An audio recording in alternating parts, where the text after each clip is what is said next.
Hi, my name's Valentic, Director and Buyer's Advocate at Advantage Property Consulting.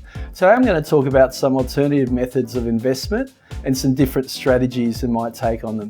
Firstly, the problem with some of these is the resale component. When you're reselling these properties, they can't be sold to owner-occupiers because they often have long leases in place, and therefore it does really limit the resale value of how many people will want to buy that property. It only really targets some investors who are happy with these strategies. The first one's defence housing, and usually these properties are sold with 10-year leases. Some of the problems with them can be that you've got to pay the maintenance costs and repainting and recarpeting costs along the way.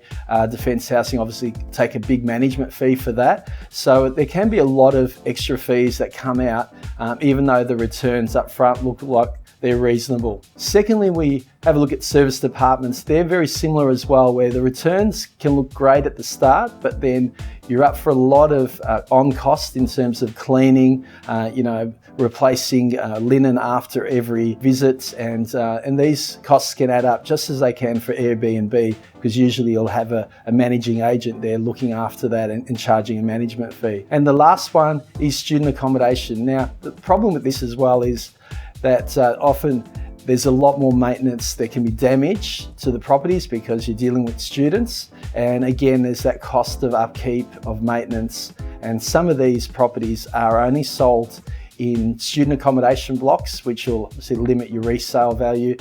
They are usually very small, so a lot of the banks won't want to lend against them at all because they're less than 50 square metres, and there is a requirement from a lot of banks to be greater than that. So these three investment strategies are not ones that we really recommend for our clients because they don't have the resale value at the end, where they're reselling to an owner-occupier who buys with emotion and will pay top dollar for your property.